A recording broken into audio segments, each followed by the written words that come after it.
አንድ ሰውዬ ሚስቱ ተሞተበትና ብዙ አመታትን ያስቆጥራል እና አጋጣሚ ወደ ሱቅ ሄደና ሱቁ ላይ እስካሁን አላገባህም እንዴ ምናምን ይለዋል። ከዛ በኋላ አላገባሁም፣ እሷን የምትመስል ሴት እስካሁን አላገኘሁም፣ ላገኝም አልችልም ይላል። ከዛ በኋላ እንዴት እሷን የምትመስል ሴት ስንት የበለጡ አሉ አይደል እንዴ ምናምን ብሎ ይጠይቀዋል።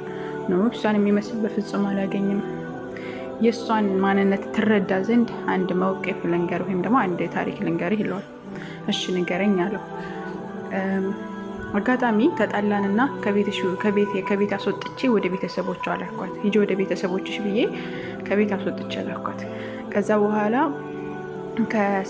ከሁለት ሳምንት በኋላ ናፈቀችኝና ወደ ቤት ሄድኩኝ። እሷን ለማምጣት ቤተሰቦቿን ለመለመን ሄድኩኝ። ከዛ በኋላ እሷ በሩን ከፈተችልኝና አቀፈችኝ። ከዛ በኋላ አቀፈችኝ። እንዴት ነህ? ደህና ነህ? እንኳን ደህና መጣህ ምናምን ያለችኝ። ምንም እንዳልተጣላ ምንም እንዳልተፈጠረ።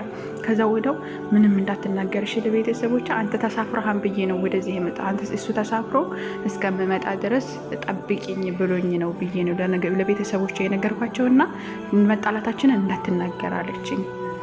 እና እንደዚህች አይነት ሴት ከየት ነው የማመጣው? የት ነው የማገኘው? ሚስጥሬን የምትደብቅ ህይወቴን ሁሉ የምታውቅ የኔን ማንነት የምትረዳ እንዴት አድርጌ እንደሱ አይነት ሴት አገኛለሁ ብሎ ለባለ ሱቁ ይመልስለታል። ከዚህ ታሪክ ብዙ ነገር እንማራለን። አላህ መልእክተኛ አለይሂ ሰላቱ ሰላም አዱንያ መታዑን ወኸይሩ መታዑ ዱንያ አልእምራአቱ ሷሊሃ ይላሉ። ዱንያ መጠቃቀሚያ በጣም ምርጥ ብዙ ነገራቶች አሏት። ከዱንያ ምርጥ ነገራቶች ደግሞ ኢምራአቱ ሷሊሃ በጣም ጥሩ የሆነች ሚስት ነች ብለ ያላህ መልእክተኛ አለይሂ ሰላቱ ሰላም ተናግረዋል። እና ጥሩ ሴት እንደዚህ ነች። በቃ ምርጥ ሴት የምትባለው ባሏ ከሞተች በኋላ የመሰከረላት ሴት በነገራችን ላይ ጀነትን ትገባለች ብለ ያላህ መልእክተኛ በሌላ ሐዲስ ተናግረዋል። ያኔ ባሏ ጥሩነቷን መልካምነቷን ከመሰከረላት የዛች ሴት ጀነትን ትገባለች፣ ጥርጥር የለውም።